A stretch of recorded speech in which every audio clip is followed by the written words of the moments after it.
Welcome to the Stuff Garage Show, where Wade and his crew surprise us with some of the treasures they uncover in abandoned storage units. I'm Mike, and I'm here with one of the owners of the Stuff Garage, my great friend Wade. How are you doing, Wade? Hey, Mike. I am doing great. We had a great week this week. I bought three storage units.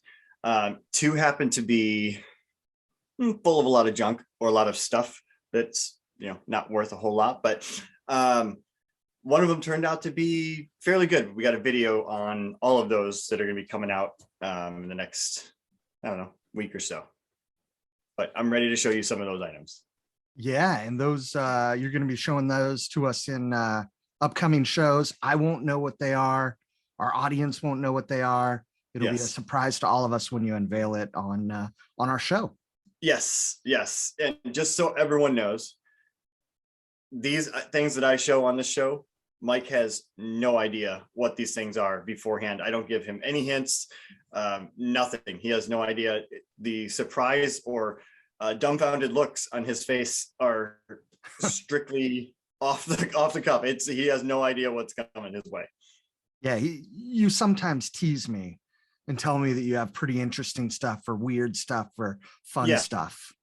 Yeah, but I never give a hint as to what that stuff might be. I'm excited to see what you have for us this week, Wade. That is great. I'm glad you're excited. I really love showing you these things. So the items for the first set of items that I have are, when you were a kid, what did everyone collect? He-Man. That He-Man? was Transformers, those sort of toys. Yeah. Okay. When I was growing up, a lot of kids, they collected baseball cards, right? Oh, yeah. So a lot of those things are definitely collectibles from those times in the 80s and the 90s, right? But they mass produced so much during that time that baseball cards aren't really, from that era, aren't really worth a whole lot, unless you have some special rookie card and it's, extremely mint. But every time I see a box of, 1997 Topps, set, or, I don't know, just anything cool, little team sets and stuff like that, it just brings me back, Sure. The way they did their colors and all that stuff. So what I have here are, I'm just going to show you. So look at these Drake's Big Hitters box of baseball from 1984. Look at that. What are some of the names that you have on there? My favorite on here right now is number 2, Wade Boggs. That's a great one. He does have a really good name. And we got George Brett, Bill Buckner. There's Rod Carew. Yep. Yeah, there's just a cool name. Pete Rose, Cal Ripken, whole bunch of cool names. But the thing that draws me to this is not just the baseball cards, but the fact that I collect a lot when I was a kid. I mean, we traded a bunch, but I don't ever remember seeing something that looked like this, the Drake's Big Hitters. I know it's not worth a whole lot because I've checked into it, but the box itself is just a cool design and everything on it. And just, I don't know, it brings me back to that time. Another cool thing is I have one from 1983 as well. So, whoa. Yeah. So it wasn't just a one-off. It wasn't just a one-off. This was something that Drake's did. Yeah, I think they did it. This was the third annual. And then obviously 84 was the fourth annual. Okay. But I also have a duplicate 1983. So nice. I haven't checked to see if all the cards are in there or not. But just these kinds of cards just really bring it back for me from growing up. And I'm just like, doesn't smell like gum though. Like, you remember the packs of gum? There are packs of cards with some gum. Do you, can we look at a card? Oh, yeah. I think. Let's do a little unboxing here. Little unboxing. I mean, it's not like I can ruin the box too much more. It's already unsealed, and I'm pretty sure the cards look like they've been played with, but let's get this open. Oh, maybe not. This is. Oh, there's the baseball collectors out there, and they're going to be watching this, and they're going to be like, Oh my gosh, he's such an idiot for opening it the way he is. Sure. Or maybe not. Maybe I'm doing it exactly how I'm supposed to. But Oh, wow. Yeah. Gary Matthews, George Hendrick, Jason Thompson. Let's see if there's Dale Murphy. I don't know if these are in any order. Yeah, doesn't look like they are. So these are, I don't know, these don't look like they've been touched at all. But it looks like they have, every one of them's got like a written signature. It's not real. I mean, it's printed signature on all of these. So, but those are some of Drake's big hitters. Pedro Guerrero, Jack Clark. Yeah. What a cool find. Yeah. I think it's very interesting. Very cool. But excuse me, along with those, I found another baseball card. Again, not worth a ton, but just another cool card that I don't think there's a ton of them out there, but look at this gold plated Babe Ruth card. Oh, that is cool. Yeah. Yeah. So it's just like a baseball card, and it's got all the stats. So hard to read these. Sure. Because of the way that it's written or imprinted on there, but it's got all of the stats from 1914 to 1935. Yeah, a whole bunch of them on there. But the cool thing is along with this, I found the commemorative flyer that they had for it for all of these different cards. Wow. Yeah, that is pretty neat. And what year was that created? This one, let's see if it has any date on. I don't think there's any date on that, but there is. Maybe let me look at some of the other paperwork that came along with it too. So there was just so much. Yeah, it's the Danbury Mint that created these. It's not that old. 2007. Okay, 2007. It feels like one of those items that they would make you'd see on infomercials. Yes. Yeah. That's exactly what it is. I mean, it's before they had the way of the spam emails and all that stuff. They would send you these things in the mail, and for $9.95 plus 95% shipping, you could get your very own gold-plated Babe Ruth card. Hey everyone, hope you guys are enjoying the videos. We're having a blast putting them together, showing you guys all the stuff we have in the Stuffed Garage. Don't forget to like and subscribe. We'll put it here, put it there. We'll put it all over the place. Just click it. Come back for more. All right, Wade, what do you have for us next? All right. This next thing is, again, we're going with something collectible. So if I were to ask you, what's the most magical place on Earth? Magical place on Earth. I would, I got to go with Disneyland, Disney World. Disney, exactly. Anything Disney in a big area, land or world. So if you combine people that collect Disney type stuff, Disney files, right, with people that collect other items, you kind of get the cross collectability for the increase in value for some things. Sure. This item is another thing that a lot of people collect. Maybe not so much anymore, but I'm sure there is. Stamps. Okay. So you combine Disney with stamps, and you get the magical kingdom of Disney stamps. Wow. All right. So this item, there is, look at how many pages are in there. Yeah. Look at those pages. And this is all but I think this last chunk are full with stamps, like the entire thing. That is crazy. Yes. So I'm going to just open it up to the first one. Well, let's open it up and I'll just kind of flip through a couple pages here. So it's got some background on Disney and how they some of the different characters laid out. And then first one,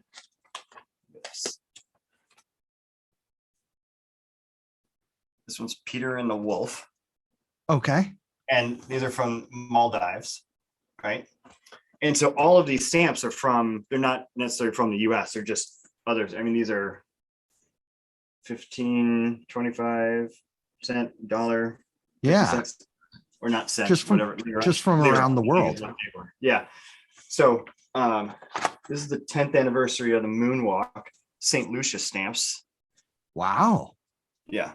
So there's hundreds of pages in this thing with stamps on every single one of this. Huge stamps. So I'm just kind of amazed at the colors. Yes. Right. They are just bright, well printed, just gorgeous. Yeah. These are put on here. These little black cases, and I didn't even know these things existed. These are basically, so if you look at the ones that don't have anything on it, they just kind of show like printed pictures. Sure. No stamps. And so they have these black cases, and people that collect stamps are like, oh, those have a name. Idiot. Call them what they are. Call them what they are. Yep. And I don't know what those are. So if you know, please comment and tell us. Or I could just Google it later, but that's not going to help for this. But these are little things that you just slide the stamp right in the side. So, I mean, there's Alice in Wonderland, History of Communications. There's sports ones. It's Christmas. So, yeah, that brings me to a question. Do you know, is this a collection that was pieced together, or was this something that looks like it was acquired as a bundle? So I think I got this storage unit. This also had some stamps in it. It had a whole bunch of different books, and it had that oscilloscope in it. Okay. And all of them that were in there, these were all put together. And I think that they were not bought as a bundle. They may have bought like this set as a bundle, this set as a bundle. So not like collected each individual. Sure. But I mean, the lighting is kind of a little horrible, but I think that because of the way some of the other stamps were set up, they could buy them in just random packs of Disney stamps, because there's so many random dog stamps and I don't know, Princess Diana, and just so many different presidents. But this one is this is the most full thing. And a lot of people are like, oh, stamps are not worth a whole lot. And I've had some stamp collectors that, one specifically, that has looked at this or my stamp collection that I found in the storage unit, and he said, yeah, that's not worth a whole lot. Just kind of donate it to somebody. But this album itself with less stamps recently sold on eBay for $350. So wow. Yeah. And it might be because it's Disney. Sure. It's worth a lot, and people will collect it for that aspect of it, because of the cross collectability. Yeah. So that's just a cool, I love looking through it. Like you said, the colors are just, oh yeah, amazing. Oh, look at that with Huey, Scrooge Dewey, McDuck. Yep. Yeah, that's great. What was that? The nifty 90s. Oh, that's neat. Now, was there one that you saw in here? And if you don't want to go through and look and find it right now, but is there one that you saw that just spoke to you? It's your favorite stamp or item in the book? I don't know if there was one specific, because there are so many, and sure.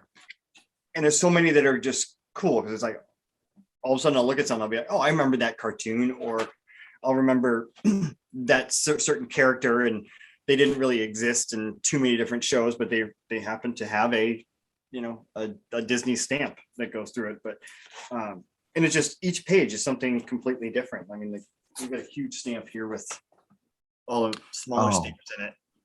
Yeah. But yeah, it's just I don't know. It's just cool looking through it. It just brings back my days of when I was a kid, grabbing some stamps. Fortunately, all of these are brand new, so it's not like they've been used.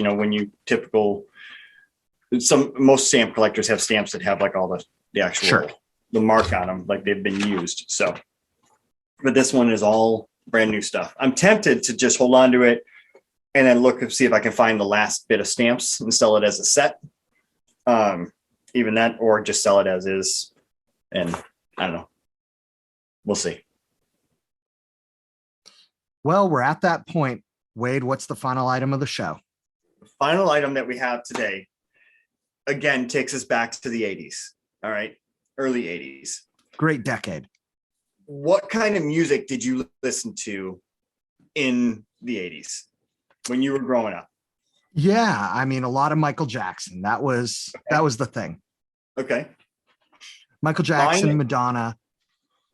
Okay. I didn't listen to a ton of music growing up because I was just we didn't have like music readily available whenever we were on the go. I was always out riding my bike and stuff. But sure. In 1983, a band was formed. Oh, okay. By, screw it. We'll start off. Check this out. Whoa. America.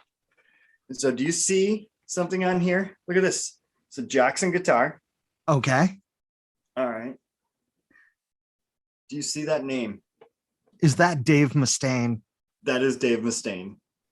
So I believe, and if I am wrong, I hope that our viewers will give me a super hard time in the comments. Oh yes, Dave Mustaine from Megadeth, right? That is right. All right. Formed in 1983. Okay. 2 years after Dave Mustaine left what band? Do you know? Metallica, I believe. That is right. Metallica. You're much better with music because I had to Google all this. Sure. Yes. So first off, I open up the storage unit, and I'm not going to say too much about the storage unit because I'm going to have a whole video of me just going through that whole thing. So I don't want to tell too much what's in it, but basically it looked like a mattress and maybe a guitar. Sure. It turned out to be a lot more than that. Let's just put it that way. So I pull out this guitar and it was in a nice bag, pull it out, and I'm like, America was my first thought. But it's the condition. I mean, it's a little dirty, a little dusty, but let's just say I jammed out to it. Yeah. I don't know how to play guitar, but I jammed out to it. But so I was looking through it and I'm like, oh, that's a really cool guitar. It's probably worth a decent amount of money. Then I find out, just so you know, this is an actual signature. Oh, really? This is not printed on here. So I have to, I'm going to talk to, I have a friend who does, who's got a guy that does autographs since he was, for probably like 30 or 40 years to get it authenticated. But what I wasn't sure if it was real or not, but when I run my finger over the top, it's raised. Okay. It's raised a little bit. So it's like a gel pen that was used. Wow. On it. Yeah. So that to me makes me feel like it wasn't like printed like the American flag. Yeah. So it's probably not a Dave Mustaine branded guitar. It's a guitar that Dave Mustaine signed. Yes, and he used these kinds of guitars. This is a Jackson V or something like that. I know people are going to correct me, but I think it's a Jackson V, or there may be some other letters or numbers that go along with it. But it is just, I don't know. See, there's some dust on here, all three. But I don't have the things to clean it up, but it's a beautiful guitar. Oh yeah. So a lot of times, on the back, you'll see it's all scratched up from people's belt buckles, but I'm not seeing anything. There's and tiny bit of scratching there. I don't know if you can see it on there. Tiny bit. But other than that, and on both ends, a tiny bit, but I think that may be just from setting it down. Sure. Other than that, it's in great condition. Like I don't see any chips on the paint or anything. But what I did find is some of these guitars are fairly expensive. But if they are signed, especially by Dave Mustaine, it could be a good chunk of change. Let's just put it that way. So very cool. I pulled this out and I was just blown away by the sheer beauty of it. It's just like I couldn't carry a tune if it was put in a backpack, Sure. and someone put it on my back for me. But I always wanted to play guitar, just rock out, but it's not my forte. It's not something that I can do. But if I had a guitar, this would probably be somewhat similar to what I would want. Yeah. And I mean, this seems like it's the type of thing that would appeal to, metalheads, guitar players, Yes. people that are just into Americana. Yeah. They would, any of those people would love to just put this on the wall as something cool to It would walk be by a and look at. beautiful display. I mean, just right up there. Oh yeah. Yeah, it is awesome. And like when I opened it, I thought the exact same thing. It's like, I don't want to touch it. It's just a pretty guitar. And again, like you said, the cross collectability of, Megadeth fans, people that like these types of guitars, Americana. It's all some cool stuff. So yeah, I don't know. I pulled it out of the storage unit. I'm like, oh my gosh, this is awesome. This is very cool. So That is definitely stay tuned and for looking out for another video, because it's going to show this and everything else that I found in that storage unit. So thanks for showing us some great finds today, Wade. Where can people find more of those stuffed garage treasures? thanks, Mike. It's been a blast showing you all these things today, and it just makes me so happy when I get to share these things with you and keep that secret for as long as I can until you can see it for the first time. But anyone else wants to find the things that we or see more of what we have to show from through the storage units, you can check us out. Continue to check out our videos here on Facebook, Instagram, eBay, Poshmark. We're going to have all the links below, so you can check out all the different stuff that we have for sale. It definitely keep checking back here on YouTube, because that guitar, you're going to see that, plus everything else we found in that storage unit, which it wasn't packed, but it had some really cool stuff. So definitely tune in and check that out.